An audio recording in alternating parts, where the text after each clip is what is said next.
Welcome back to the Tech Table. Today I'll be doing a quick demo showing our enhanced support for multi-GPU, which includes eGPU chassis support like this 650 breakaway box from Sonnet. There's a couple things to keep in mind when you're using these Thunderbolt 3 eGPU rigs, and that has to do with hardware. Windows 10 users can either use NVIDIA or AMD, while Mac Mojave users currently can only use AMD. Now, Windows users need to pay close attention to GPU drivers and try to stick with the same family of GPU. Believe me, it just makes it easier when you're troubleshooting. For example, if you happen to have a Quadro laptop with a P1000, try to stick with a Quadro desktop. The same goes for GeForce and the same goes for AMD. Mac users actually have it a little bit easier as eGPU driver support for many of these cards is built in, like this WX9100. It really did great in the demo, as you'll see. Remember that we're showing exporting timelines with several GPU effects applied to each layer. I'm trying to show real-world examples of how multi-GPU will work and not just a tech demo of how many effects you can apply. Those actually score fine when you stack them on like that. I just don't think it's very realistic and doesn't really show you real workflow.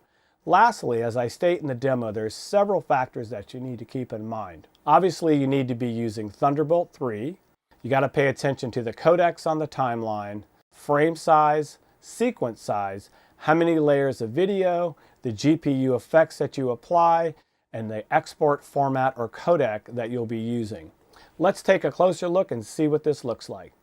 Let's start by showing you how the project is put together. As I scrub through here, you can see there's a key being applied, there's a blur, a few other things happening to these layers in terms of effects. And if I go over here to the effects controls area and I start to click around, you can see there's some lumetry, as I said, some blurs and other things going on here. So there's a lot of things here to tax the GPU. Let's bring up the activity monitor and take a look at what's going on with the GPU.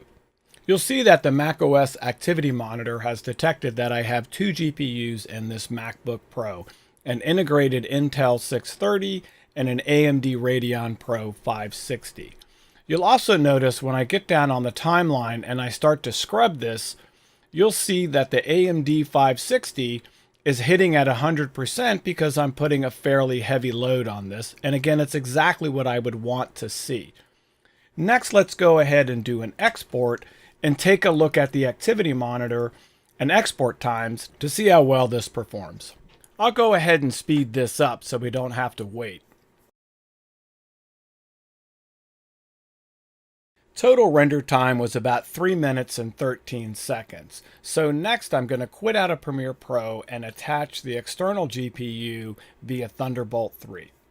You can see that the macOS activity monitor has now detected 3 GPUs by adding the AMD Radeon WX9100, which is what's inside of the external GPU chassis.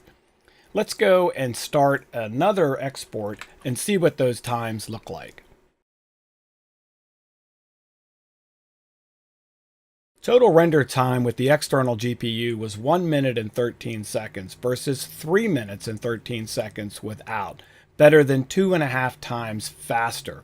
This is great news. You got to remember, I'm on a 2-year-old MacBook Pro with an external GPU, which means I do have some room for upgradability on some of these older machines, and I can add a lot more functionality by adding an external GPU to help out my export times. There is one thing I want to point out, and that is it does make a difference what you export out to. So I'm going to switch my export to H.264, and you might be surprised to see the difference.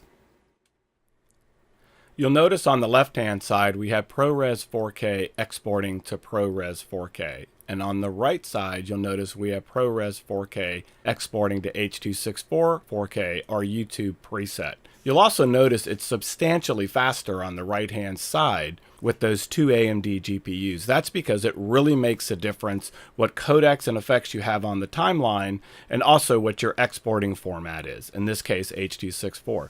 You'll also notice that we were really pushing those GPUs at 100% on the right-hand side of the screen, where ProRes to ProRes we were only pushing the AMD 9100 at about 70%.